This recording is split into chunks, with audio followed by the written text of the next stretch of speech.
Kalau orang mengerti ya bahwa perintah sholat itu adalah pembuka jalan kebahagiaan, pembuka jalan kesuksesan, pembuka jalan penguat iman, pasti demi Allah saya katakan semua orang berbondong-bondong mengerjakan sholat. Nah, persoalan besar kita sekarang, orang tidak mengerti kenapa mesti sholat. Yang dipahami kewajiban, tapi tidak dijelaskan kenapa sholat itu menjadi wajib. Ingat, tidak pernah ada prinsip dalam syariat kita, dalam fikih, ya, kecuali jika sesuatu diwajibkan, pasti ada manfaat di dalamnya. Jika dilarang atau diharamkan, pasti ada keburukan di dalamnya. Bismillahirrahmanirrahim.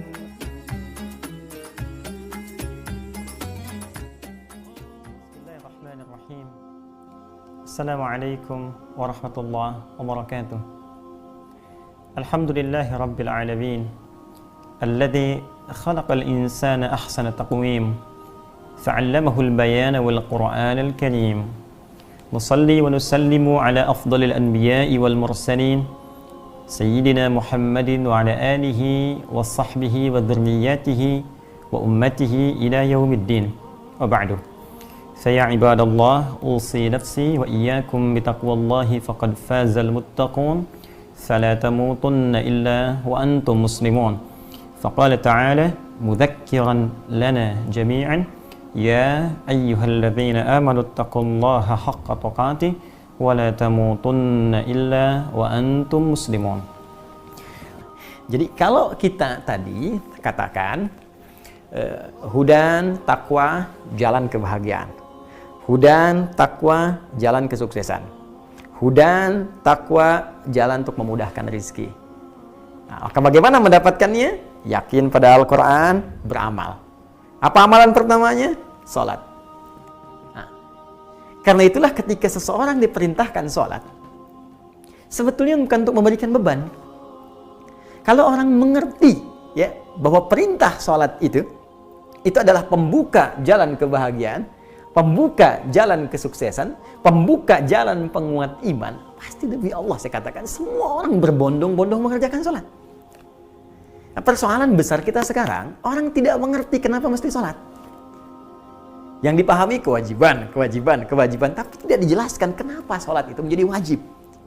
Ingat, tidak pernah ada prinsip dalam syariat kita, dalam fikih, ya, kecuali jika sesuatu diwajibkan, pasti ada manfaat di dalamnya. Jika dilarang atau diharamkan, pasti ada keburukan di dalamnya. Pasti itu. Makanan haram, minuman haram, pasti buruk. Karena kalau baik, mustahil haram. Mustahil. Ya. Anda silahkan rinci misalnya, makanan-makanan yang diharamkan dalam Islam. Daging tertentu, hewan tertentu, itu pasti ada madaratnya. Sebaliknya, jika sesuatu ada yang diwajibkan, pasti ada manfaat untuk kita. Jadi manfaatnya kembali ke kita. Allah nggak butuh dengan sholat kita. Semuka langit dan bumi, tidak ruku dan sujud kepada Allah, tidak akan menurunkan status Allah sebagai Rabbul Alamin. Kita yang butuh. Nah, supaya lebih paham, saya buat persamaan begini. Ya, saya buat persamaan untuk memudahkan sekali ya, supaya mudah dipahaminya. Nah, ini saya tutup dulu sebentar. Teman-teman fokus ini. Ini saya tuliskan tadi ya. Nah, ini. Di sini ada hudan bagi orang takwa. Ya. Di sini kandungannya bahagia, sukses, ya, tenang, baik, mudah rizki, dan lain sebagainya. Baik. Sekarang persamaannya, hudan sama dengan takwa, ini poin-poinnya, ya, sama dengan iman. Iman. Kan syaratnya kan? Baik. Sama dengan, bikin lagi ke sini, sholat. Ini kuncinya. Hudan sama dengan takwa. Untuk menjadi takwa, mesti beriman. Untuk membuktikan iman, mesti sholat. Jadi kalau kita buat sebuah persamaan, hudan sama dengan takwa, dengan semua nilainya, sama dengan iman, sama dengan sholat. Jadi kalau kita ingin pahami lebih dalam lagi, ketika kita diminta takwa, kita diminta untuk mendapatkan ini. Kalau ingin takwa, mesti beriman. Kalau iman ingin bagus, mesti sholat. Artinya persamaan terbaliknya, ketika diminta menunaikan sholat, Anda diinginkan mendapatkan ini. Karena mustahil dapat ini kecuali jadi takwa. Mustahil jadi takwa kecuali sholat. Karena itu ketika Anda diminta sholat, itu pintu yang harus kita buka untuk mendapatkan semua kemudahan ini. Contoh, bahagia, sukses. Bahasa Arabnya falah. Wattaqullaha. Al-Baqarah ayat 189. Lihat di ujung ayatnya. Ya, ujung ayat 189. Paling kanan agak ke bawah sedikit di mushaf standar. Wattaqullaha la'allakum tuflihun. Bertakwalah kalian kepada Allah, takwa supaya kalian sukses dan bahagia. Falah. Falah itu kalau di kamus bahasa Inggris success and happiness, bukan sekedar bahagia. Sukses dan bahagia. Kata dasarnya falah. Jadi untuk dapat bahagia dan sukses, dapat falah, mesti takwa. Takwa mesti iman, iman mesti sholat. Ketika Anda dipanggil sholat, ya tuh 5 kali sehari suara adzan. Hayya 'alas shalah, ayo sholat. Lalu Anda bertanya, kenapa saya mesti sholat ya Allah? Dijawab langsung lewat kalimat di suara muadzin. Hayya 'alal falah. Tuh. Seakan Allah menyampaikan, aku nggak butuh sholatmu. Kamu yang butuh. Ketika engkau bertanya, kenapa kami mesti sholat ya Allah? Hayya 'alas shalah. Kata Allah lewat suara muadzin. Petunjuk dari Allah Subhanahu wa taala ditetapkan lewat lisan Nabi sallallahu alaihi wasallam dari mimpi seorang sahabat. Petunjuk. Ya, hayya 'alal falah. Dengan salat kamu bisa sukses. Dengan salat kamu bahagia. Itu kuncinya.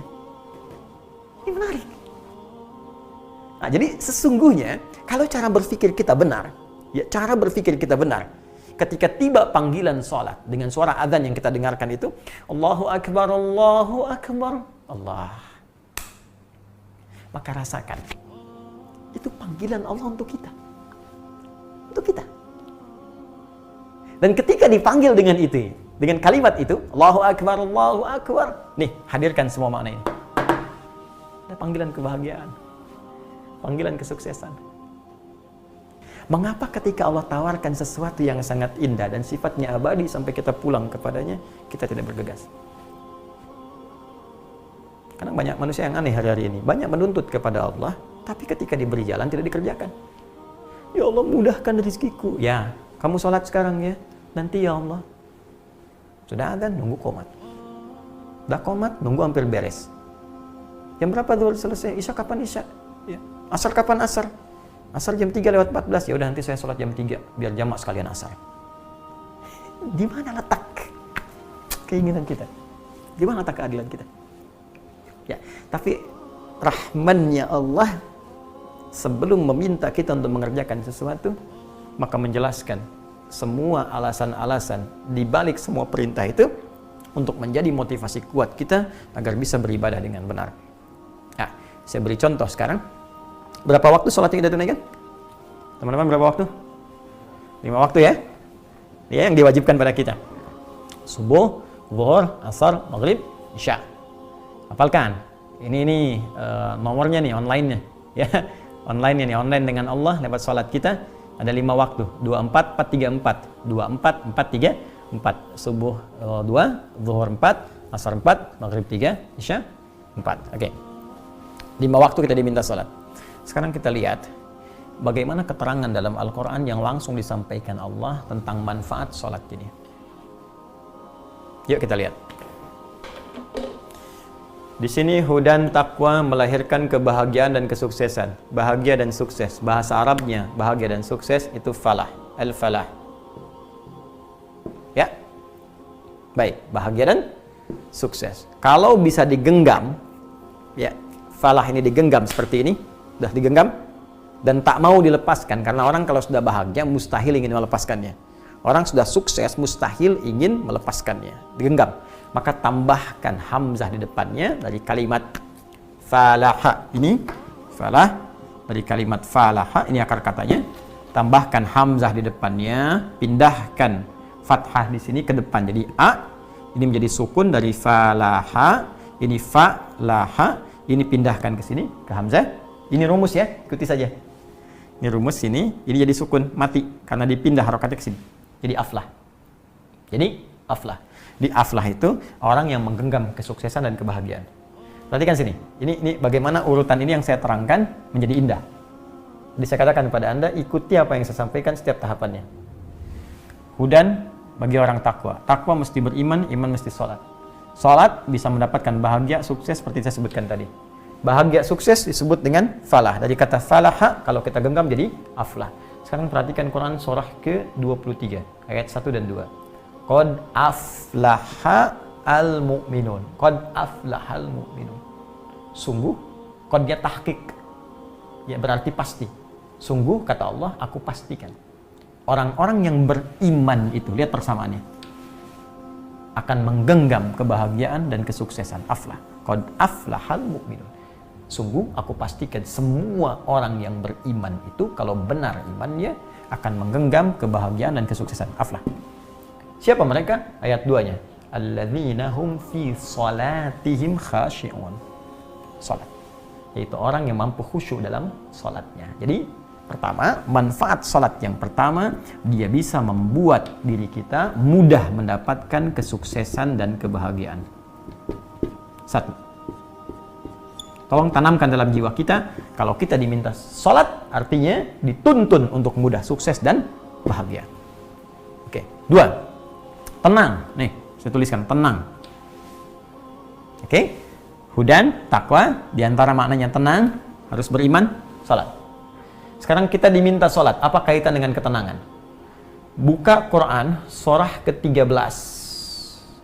Ya, di pertengahan ayat yang ke-28. Allah berfirman, "Ala bidzikrillahi tatma'innul qulub." Ya, Quran surah ke-13 Ar-Ra'd ayat 28. Ala bidzikrillahi, yakinkan pada dirimu. Ala itu harful ikhbar wa taukid. Huruf yang menunjukkan informasi sekaligus menguatkan. Kata Allah, aku informasikan, yakinkan pada dirimu bidzikrillahi, dengan zikir kepada Allah. Zikir, Allah sebutkan zikir. Dengan zikir, mengingat Allah, zikir kepada Allah, bidzikrillahi tatma'innul qulub. Hatimu itu akan cenderung tenang. Jadi zikir kepada Allah akan berdampak pada ketenangan hati. Tenang, tenang itu kan bahasa hati, tenang. Nah, jadi kalau Anda rajin zikir, maka dampaknya ke hati menjadi tenang. Sekarang yang menarik, salat itu disebut oleh Allah satu di antara amalan zikir. Ya, amalan zikir itu banyak. Maaf, berdoa, zikir. Quran surah ke-7 ayat 205. Wadhkur rabbaka fi nafsika tadarruan wa khifatan wa dunal jahri minal qaul. Silakan berdoa. Minta dalam jiwamu dalam keadaan yang tenang, lembut, khusyuk, penuh harap. Karena itu orang berdoa cenderung lebih tenang. Dalam situasi yang seperti ini, berdoa, taubat, doa, itu memberikan ketenangan dan mengentaskan kepanikan. Ini semua orang panik umumnya. Panik buying, panik ini, panik itu, sehingga kepanikan itu menghilangkan kejernihan dalam berpikir. Visi jadi hilang, jadi bias. Target jadi tak terkejar. Jadi kalau kita tenang, semua terukur. Doa. Baca Al-Quran, zikir. Ya, karena Quran disebut zikir. Quran surah ke-15 ayat 9. Inna nahnu nazzalna dzikra. Kami yang telah turunkan Al-Quran sebagai zikir. Menghafal Quran, zikir. Quran surah ke-54. Ya, ayat 17, ayat 22, 32, 40. Walaqad yassarnal Qur'ana lidzikri. Salat itu disebut dengan zikir. Quran surah ke-20, ayat ke-14. Ya, Quran surah Thaha ayat ke-14. Quran surah ke-20 ayat 14. Innani anallahu la ilaha illa ana fa'budni. Kata Allah, ini gambaran dari firman-Nya kepada Nabi Musa alaihissalam, Innani anallahu la ilaha illa ana fa'budni. Hei Musa, sungguh aku adalah Allah. Tak ada Tuhan yang berhak dan benar, paling benar untuk disembah kecuali aku, kata Allah. Fa'budni, maka sembah aku. Bagaimana caranya? Wa aqimis sholata li dzikri. Tunaikan salat sebagai zikir kepadaku. Salat disebut oleh Al-Quran sebagai zikir. Salat disebut sebagai zikir. Sedangkan zikir di Quran surah 13 ayat 28 amalan yang bisa menenangkan kepada jiwa. Karena itu orang salat cenderung lebih tenang. Jangankan salatnya, tempat salat itu bikin tenang. Gak percaya silahkan. Di rumah dengan di masjid, pasti tenang di masjid, tenang di musola. Apalagi puncaknya dekat Ka'bah, tenang. Jaminan, Quran surah kedua ayat 125. Anda yang pernah haji, pernah umrah, insya Allah kita sama-sama berdoa, yang belum bisa disegerakan. Tidak cukup dengan amin, jangan tuliskan di kolom komentar amin, amin. Tidak cukup dengan amin. Ya, Terus ada usaha, nabung. Berdoa. Ya, Quran surah kedua ayat 125. Wa idz ja'alnal baita mathabatan lin-nasi wa amna. Dan ketika kami tetapkan Al-Bait Ka'bah itu tempat yang akan jadi rujukan pusat beribadah bagi manusia dan tempat yang menenangkan. Makanya orang segelisah apapun kalau dekat Ka'bah itu tenang, wah akbar. Indah, nikmat, air mata keluar, masalah seakan tuntas. Seakan tuntas, tenang. Yang penting Allah, saya dekat dengan Allah, saya bisa zikir. Turunan dari Ka'bah itu masjid. Makanya setiap masjid kiblatnya menghadap ke Ka'bah sebagai kiblat. Karena itu setiap masuk masjid, perasaan kita akan beda. Lain rasanya, tenang masuk. Allahumma ftah li abwaaba rahmatik, tenang. Makanya banyak orang tuh kalau ingin dapat ketenangan dulu datang ke masjid. Datang, nanti musim puasa. Kadang-kadang ya, dulu kita datang masuk masjid, sholat 2 rakaat, tenang. Duduk samping tembok, ada AC, plak tidur aja. Saking tenangnya. Oke, ini poin nih. Jadi kalau Anda dapat hudan, meningkat dengan takwa beriman, isinya diantaranya ketenangan, diminta salat bertenang. Ya. Oke, apalagi nih? Baik. Baik tuh teman-teman. Baik. Apa kaitan antara baik dengan salat? Yuk kita lihat. Quran surah ke-29 ayat 45. Sebelumnya begini. Baik itu lawannya buruk. Kan? Jadi kalau orang baik, pasti dia terbebas dari keburukan. Gampang sebetulnya. Ya, misal jujur itu baik, lawannya bohong. Kalau dia jujur, pasti nggak bohong. Ya kan? Rendah hati, lawannya sombong. Kalau dia rendah hati, pasti nggak sombong. Artinya orang baik terlepas dari keburukan.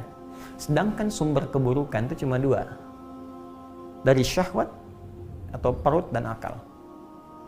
Nafsu, keburukan yang bersumber dari syahwat disebut fahsya namanya.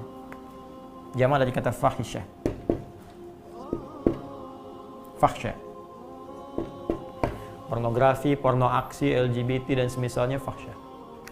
Ya, kata-kata jorok, kotor, fahsya. Yang bersumber dari nafsu perut dan akal itu mungkar namanya, yang diingkari oleh jiwa. Ya, mencuri, korupsi, mohon maaf ya, ghibah, macam-macam, ya, dan seterusnya itu mungkar. Jadi orang yang buruk pasti dalam dirinya terpatri satu di antara 2 sifat atau keduanya. Kalau bukan fahsya, mungkar. Sedangkan sholat ketika dikerjakan dengan benar, itu pasti akan memberikan sinyal kepada tubuh untuk menolak perbuatan keji dan mungkar. Di orang sholat itu, pasti tubuhnya dibimbing supaya menolak perbuatan keji dan mungkar. Ada sinyal di hatinya. Ya, ada rem dari perbuatan yang salah, dan ada yang memalingkan, jauhkan. Karena itu ketika Allah turunkan Quran surah ke-29, ayat ke-45, disebutkanlah fungsi yang ini. Utlu ma uhya ilaika minal kitab wa aqimis shalah. Sebelum sholat baca, pelajari dulu semua tuntunan yang diwahyukan kepada Muhammad SAW, ya, yang disebutkan dalam Al-Quran dijelaskan oleh Nabi. Wa aqimis shalah, lu tunaikan sholat dengan benar. Innas sholata tanha 'anil fahsya wal munkar. Sungguh sholat yang dikerjakan dengan benar pasti akan mencegah pelakunya dari perbuatan keji dan mungkar. Pasti jadi baik. Teorinya ada, contohnya ada, buktinya ada. Siapa buktinya? Jahiliyah. Puncak semua fahsya dan mungkar ada di jahiliyah. Karena itu disebut jahiliyah. Tukang mabuk, yang profesional, semua banyak. Yang pemula 5 kali sehari. Tukang begal, komplit. Semua ada. Yang pezina ada. Pezina di sana profesional semua. Sehari nggak zina, nggak tenang. Itu semuanya ada. Jadi kalau orang sekarang pengen ikut, terlambat. Dan ketinggalan. Sembrono, bodoh. Kenapa? Karena orang-orang dulu pada tobat, begitu mereka sholat ditinggalkan semuanya. Dari jahiliyah berubah jadi khairu ummah. Ada orang yang telah tenggelam dalam keburukan, ya, dia sadar dan dia naik lagi ke permukaan, meninggalkan semua buruknya dengan menunaikan sholat. Anda yang sudah di luar pengen masuk, orang dari keburukan gelap tuh zulmun namanya, perbuatannya disebut zalim. Ya, ingin keluar dapat cahaya, dia ambil cahaya disebut nur, maka muncul minal zulumati ilan nur. Habis gelap terbitlah terang. Keluar dari kegelapan, datang dituntun oleh cahaya, ambil cahaya itu, dia kerjakan amalannya. Minal zulumati ilan nur, dari jahiliyah menjadi khairu ummah. Turun Quran surah ketiga Ali Imran ayat 110. Kuntum khairu ummah ukhrijat linnas ta'muruna bil ma'ruf wa tanhauna 'anil munkar wa tu'minuna billah. Iman lagi. Kalian umat terbaik yang pernah dilahirkan di muka bumi. Dulu pernah buruk, sekarang jadi baik. Bahkan bisa mengerjakan yang baik, meninggalkan yang mungkar. Karena imanmu kepada Allah. Tu'minuna billah. Nah, ini poinnya. Baik. Rizki, nggak usah ditanya. Rizki apa yang Anda tanyakan? Dunia. Wa may yattaqillaha yaj'al lahu makhraja wa yarzuqhu min haitsu la yahtasib. Quran surah 65 ayat 2 dan 3. Bagaimana mendapatkan pintunya? Ya salat. Dzalikal kitabul la raiba fihi hudal lil muttaqin alladzina yu'minuna bil ghaib wa yuqimunas shalah. Ingin dapat keturunan? Rizki juga. Bagaimana caranya? Ya salat. Apa dalilnya? Quran surah ke-3 Ali Imran ayat 38 sampai 39. Bukankah Nabi Zakaria pernah berusaha untuk mendapatkan keturunan? Ikhtiar, belum dapat, sampai rambut memutih, fisik letih. Apa yang dikerjakan? Salat. Coba lihat ayatnya. Hunalika da'a Zakaria rabbah qala rabbi habli min ladunka dzurriyyatan thayyibah innaka sami'ud du'a. Di mihrab itulah Nabi Zakaria berdoa. Doanya seperti apa? Salat. Minta dalam salatnya kepada Allah sambil berdiri, minta. Ya Allah, semua mengatakan aku nggak mungkin punya keturunan. Maka akan mohon kepadamu ya Allah yang tidak punya batas dalam pemberian. Kau pasti dengar doa saya. Kalau pada yang maha mendengar pun tidak mengabulkan, kepada siapa lagi saya mesti minta. Ya, jadi Nabi Zakaria minta dalam salat. Dari mana taunya salat? Ayat 39-nya. Ali Imran ayat 39. Fanadathul malaikatu wa huwa qa'imun yusalli fil mihrab. Annallahu yubashshiruka bi Yahya. Saat berdoa itulah, begitu selesai doanya, turun malaikat menyampaikan Allah mengabulkan doa Anda, diberi kabar gembira akan punya anak, langsung namanya dari Allah diberikan, namanya Yahya. Kapan itu terjadi? Qaimun yusalli fil mihrab, sedang sholat di mihrabnya. Diberikan kabar gembira akan dapat rizki berupa keturunan. Tuh. Karena itu sholat bukan ibadah yang menyendiri dikerjakan oleh umatnya Nabi Muhammad SAW saja, tidak. Semua nabi sebelum kita, bahkan dengan umatnya mereka sholat. Tadi Nabi Zakaria, Quran surah ketiga ayat 38 sampai 39. Nabi Isa, Yesus, Mesiah, Nabi, beliau sholat. Quran surah ke-19, Maryam ayat 31 sampai 33-nya. Kemudian Nabi Musa sholat. Ya, Quran surah ke-20 ayat ke-14. Nabi Ismail alaihissalam ya salat. Quran surah ke-19 ayat 55, bahkan meminta keluarganya salat. Wa kana ya'muru ahlahu bis-shalah. Semua salat. Kalau Anda urutkan dari Nabi Muhammad sampai ke atas Nabi Adam, semua salat. Salat. Di Anda bisa bayangkan para nabi saja yang maksum. Nabi maksum, dijaga dari maksiat, masih salat. Anda nabi bukan, rasul bukan, maksiat nggak bebas. Ya, kadang-kadang aneh. Mohon maaf sekali. Mohon maaf. Lahir saripatinya dari tanah, tinggal nginjak tanah, beraktivitas di atas tanah, pulang-pulang kembali ke tanah. Kenapa pengen punya sifat langit? Ya, kadang-kadang aneh gitu.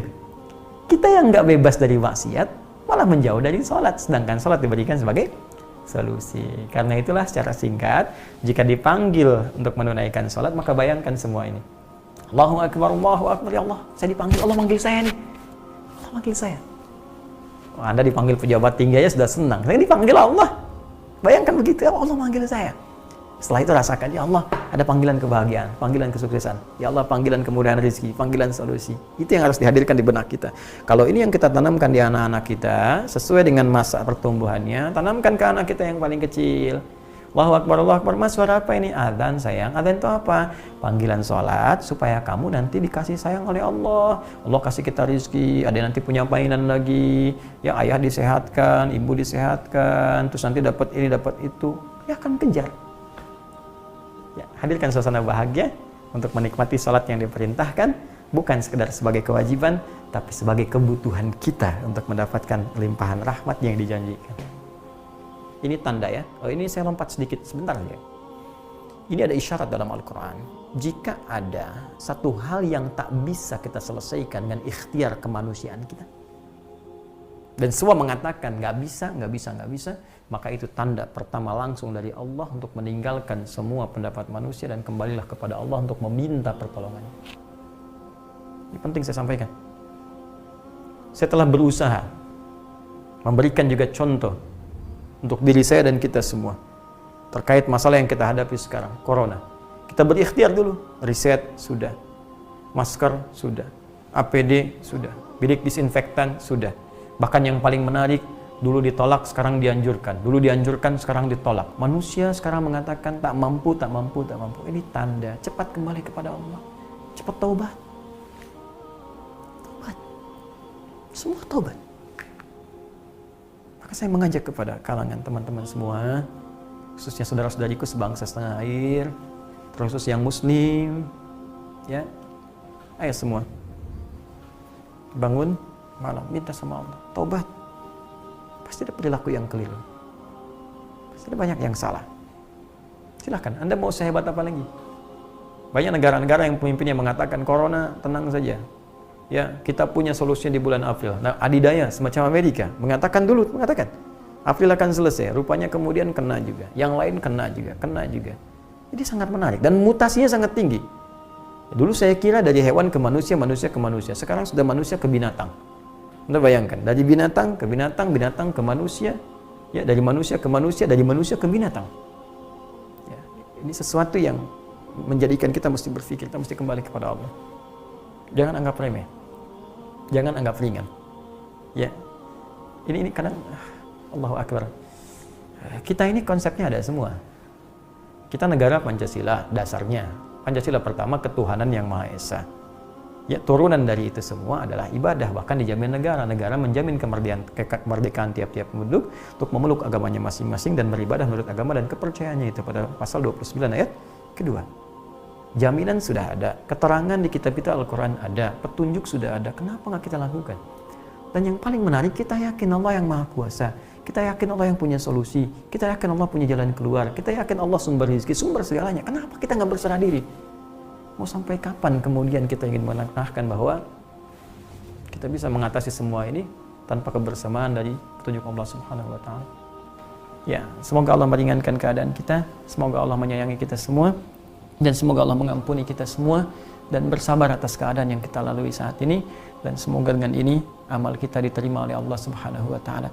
Semoga yang wafat dalam keadaan terkena COVID-19 benar-benar dijadikan syahid oleh Allah Subhanahu wa Ta'ala, disabarkan seluruh keluarganya, diringankan semua bebannya, dan semoga kita diberikan pengingat yang luar biasa dengan adanya musibah ini untuk ingat kepada Allah bahwa semua keadaan tentu akan kembali kepada Allah Subhanahu wa Ta'ala. Jika dengan keadaan ini saja kita begitu khawatir luar biasa, maka kita mesti lebih khawatir lagi dengan keadaan hari kiamat yang mungkin lebih dahsyat dari apa yang sekarang kita hadapi. Semoga Allah meringankan dan merahmati kita semua. Allahumma taqabbal minna innaka antas samiul alim wa tub alaina innaka antat tawwabur rahim. Allahumma 'allimna ma yanfa'una tubna ilaika taubatan nasuha. Allahumma arfa' 'anna al-waba wal bala wa corona ya rabbal alamin. Allahumma arfa' 'anna al-waba wal bala khasatan corona ya arhamar rahimin. Allahumma arfa' 'anna al-waba wal bala khasatan corona ya rabbal alamin. Allahumma ij'alna min ahli al-Qur'an waj'al al-Qur'ana sahiban lana fid dunya wa syafi'an lana fil akhirati ya arhamar rahimin. Allahumma rabbana atina fid dunya hasanah بفضلك سبحان ربك رب العزة عما يصفون وسلام على المرسلين وآخر دعوانا سبحانك اللهم وبحمدك أشهد أن لا إله إلا أنت نستغفرك وأتوب إليك آتنا في الدنيا حسنة وفي الآخرة حسنة وقنا عذاب النار وآخر دعوانا أن الحمد لله رب العالمين. Terima kasih teman-teman. Berjumpa di lain kesempatan. Assalamualaikum warahmatullahi wabarakatuh.